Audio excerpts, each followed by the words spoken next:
Aku ada satu pertanyaan buat kalian. Apa indikasi kepintaran dan standarisasi kecerdasan seseorang? Orang cerdas itu yang pintar matematika dong. Orang pintar itu yang nilai raportnya itu tinggi terus. Orang pintar itu yang gelar pendidikannya tinggi. Wait minute. Di kalangan sekolah umum, anak yang jago matematika atau bahasa Inggris cenderung dianggap lebih pintar daripada yang tidak.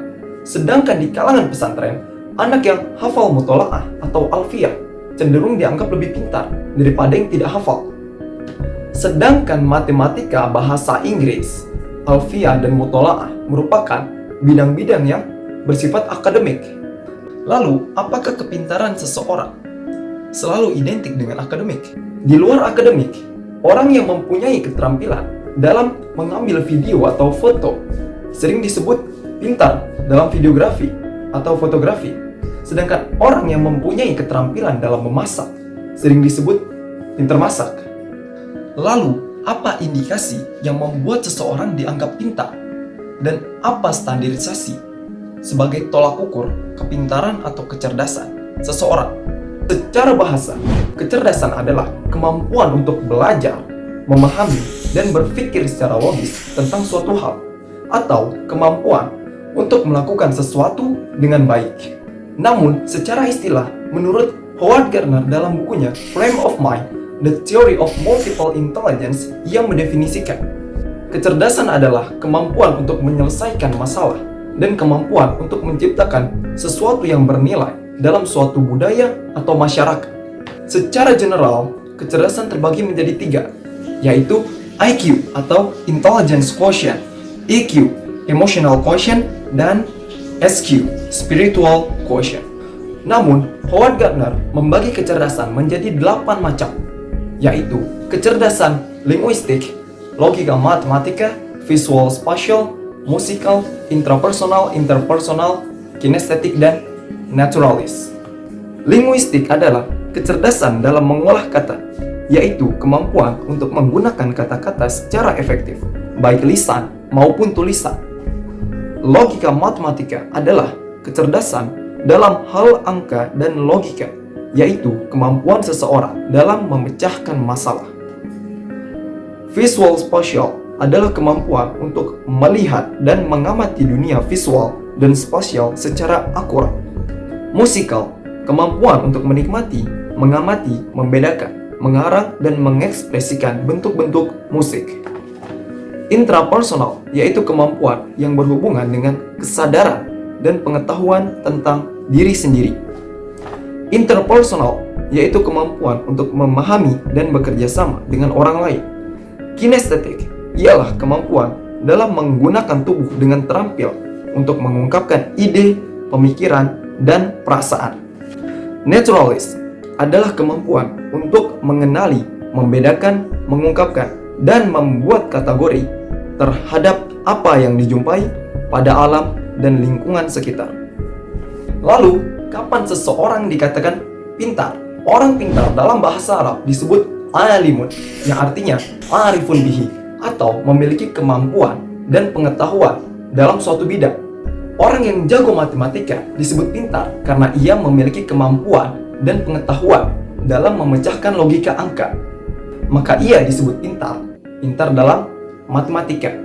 Maka ia termasuk dalam kategori kecerdasan logika matematika. Sedangkan orang yang jago bahasa Inggris, hafal mutola'ah, hafal alfiyah, mereka disebut pintar karena memiliki pengetahuan dan kemampuan dalam bahasa.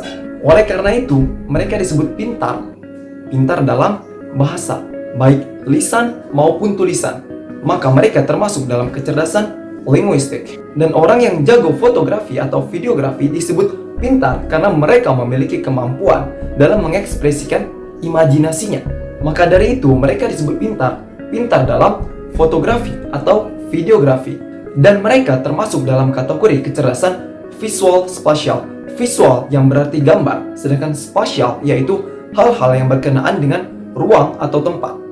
Sedangkan orang yang jago masak disebut pintar karena memiliki keterampilan dalam menggunakan anggota tubuhnya untuk mengekspresikan ide-idenya. Maka mereka disebut pintar dalam memasak. Maka dari itu, mereka termasuk dalam kecerdasan kinestetik. Lalu, kapan seseorang dikatakan bodoh? Orang bodoh dalam bahasa Arab disebut dengan jahilun, yang artinya la yafqahu fihi syai'an, atau tidak memiliki kemampuan dan pengetahuan dalam suatu bidang. Maka, ketika seseorang tidak memiliki pengetahuan dan kemampuan dalam suatu bidang, maka mereka dikatakan bodoh dalam bidang tersebut, atau yang biasa kita sebut dengan kurang menguasai bidang tersebut. Sebagai contoh, ana alimun bit tijarah wa jahilun bil lughah arabiyyah. Saya pintar dalam perdagangan, namun bodoh dalam bahasa Arab, yang maknanya saya memiliki kemampuan dan pengetahuan dalam perdagangan, namun tidak memiliki kemampuan dalam bahasa Arab atau kurang menguasai dalam bidang bahasa Arab. Dan begitu pula contoh yang lainnya. Maka, kalau seseorang pintar dalam suatu bidang, bukan berarti dia pintar secara mutlak, melainkan bisa jadi dia pintar dalam bidang tersebut, namun bodoh atau kurang menguasai dalam bidang lainnya. Begitu pula kalau ada orang yang bodoh dalam suatu bidang atau kurang menguasai pada suatu bidang, bukan berarti dia bodoh secara mutlak, melainkan dia tidak menguasai dalam bidang tersebut, namun dia menguasai dan pintar dalam bidang lainnya. Everyone is special. Everyone is genius. But if you judge a fish from its ability to climb a tree, it will live whole its life believing it is stupid. Albert Einstein pernah berkata, setiap orang jenius. Namun, kalau kamu menilai seekor ikan dari cara ia memanjat pohon, maka ikan tersebut akan percaya seumur hidupnya bahwasanya ia bodoh. Wait a minute. Gimana kalau ada orang yang pintar matematika, pintar bahasa Inggris, pintar bahasa Arab, jago fotografi, jago videografi, dan bisa masak? Emang ada? Jawabannya ada. Fenomena seperti ini disebut dengan multi-talent atau multiple intelligence, yaitu di mana seseorang memiliki kemampuan dan pengetahuan di dalam banyak bidang. Kok bisa gitu emangnya? Carol S. Dweck, PhD, dalam bukunya menulis, dengan praktek, latihan, dan berbagai macam metode lainnya, kita bisa mengatur untuk meningkatkan perhatian, ingatan, dan pandangan kita sehingga benar-benar menjadi lebih pintar atau lebih cerdas dari diri kita sebelumnya. Lalu, apa tolak ukur kecerdasan seseorang? Mayoritas kita menilai kepintaran seseorang hanya sebatas dari nilai yang tertulis di rapor atau gelar pendidikan terakhir. Namun, pada kenyataannya, nilai yang tertulis di rapor atau gelar pendidikan terakhir tidak bisa menjadi ukuran mutlak kepintaran seseorang. Bisa jadi terkadang ada anak yang nilainya bagus, namun perilakunya buruk. Dan sebaliknya, ada anak yang nilainya buruk, namun perilakunya bagus. Dan pada kenyataannya, tidak semua orang yang bergelar itu berkualitas. Dan tidak semua orang berkualitas itu bergelar. Kiai Hasan selaku pimpinan Pondok Modern Darussalam Gontor pernah berkata, banyak orang bertitel tidak berkualitas dan banyak orang yang tidak bertitel namun berkualitas. Maka jadilah kalian orang yang bertitel dan berkualitas. Dan di samping itu, nilai yang ada di rapor atau gelar pada pendidikan terakhir belum tentu dicapai atau digapai dengan cara yang murni. Faktor-faktor yang menyebabkan nilai tidak bisa menjadi tolak ukur mutlak kepintaran seseorang adalah adanya kecurangan seperti menyontek, bocoran jawaban, suap menyuap, atau tidak murni dalam memberikan nilai. Yang kedua, kesehatan. Bisa jadi ada seorang anak yang sedang sakit, menghadapi ujian, lalu tidak sanggup menjawab soal-soal karena sistem imun yang melemah, dan akhirnya nilainya down. Yang ketiga, psikologis. Bisa jadi ada seorang anak yang mengalami cemas atau gugup yang berlebihan karena beberapa faktor, sehingga apa yang ada di kepalanya buyar, padahal dia tahu jawaban dari soal tersebut. Bukan suatu kesalahan menjadikan nilai atau gelar sebagai tolak ukur kepintaran. Nilai dan gelar bisa menjadi tolak ukur kepintaran seseorang, namun tidak secara mutlak dan hanya bersifat sementara. Karena aku penasaran, akhirnya aku coba minta pendapat ke beberapa orang. Okay, the first question is, what is the indication of intelligence? Atau apa indikasi kepintaran seseorang?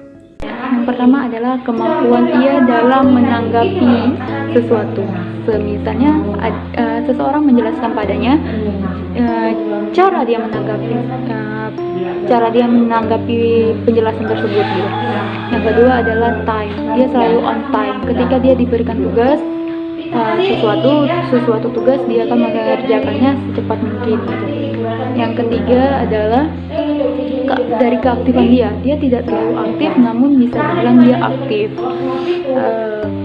karena dia tidak akan menanyakan sesuatu yang sudah dia pahami gitu. Jadi dia, orang lain sibuk bertanya, dia hanya menyaring dulu.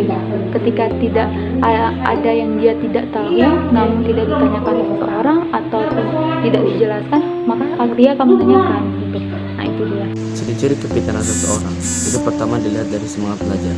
Mulai dari semangat belajar, orang pintar itu dari semangat belajarnya mereka tinggi, rasa ingin berhasil yang kuat, dan dari tekad, mereka juga memiliki tekad yang kuat untuk menjadi orang-orang sukses. Kepintaran seseorang selalu dikaitkan dengan banyaknya prestasi serta nilai yang tinggi. Pada kenyataannya, itu semua tidak sepenuhnya termasuk ke dalam indikasi kepintaran seseorang. Bagaimana bisa nilai yang tinggi serta banyaknya prestasi tetapi diri belum bisa memecahkan masalah dengan baik serta belum bisa belajar bertanggung jawab?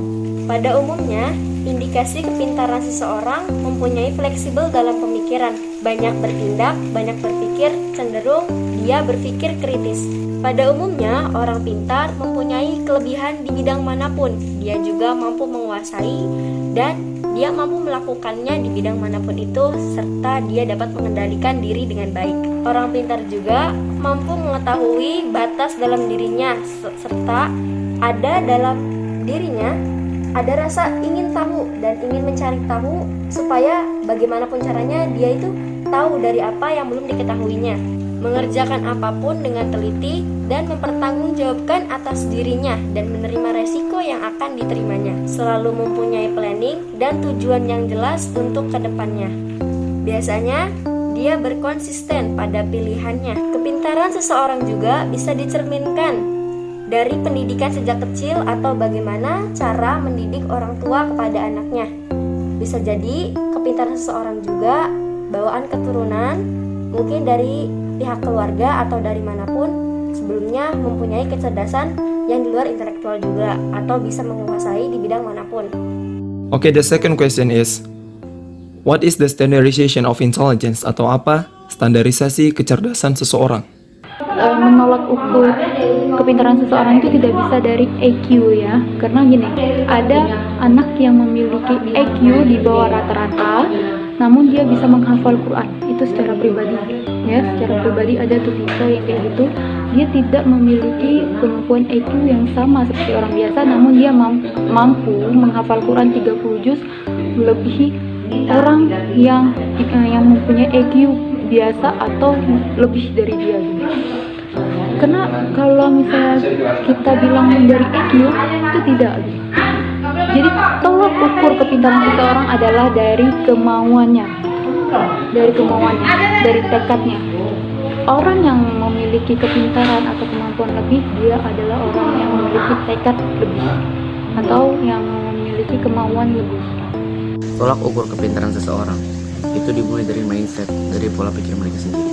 Jika mereka mempunyai pola pikir dewasa, ya mungkin mereka akan menjalannya dengan seperti dewasa. Melainkan jika mereka mempunyai mindset seperti anak-anak, maka itu semua akan seperti anak-anak di mata mereka. Seorang Perdana Menteri pertama kali Inggris, Margaret Thatcher, dia pernah mengatakan, "What your talk, for they become your words. What your words, for they become your action. What your action, for they become your habits. What your habits, for they become your character. What your character, what's your character, for they your destiny. In other words, what you think you become." Setiap orang lahir ke dunia dalam keadaan tidak mengetahui apa-apa. Dengan pendidikan inilah membuat manusia menjadi tahu dan menambahnya wawasan pada manusia sendiri. Albert Einstein pernah berkata, "Setiap orang adalah jenius, tetapi jika kamu menuntut ikan untuk memanjat pohon, maka ikan tersebut akan merasa sepanjang hidupnya bahwa ia bodoh." Bila mana seseorang dapat menguasai di bidang manapun, itu sebagaimana diri mengendalikan semuanya.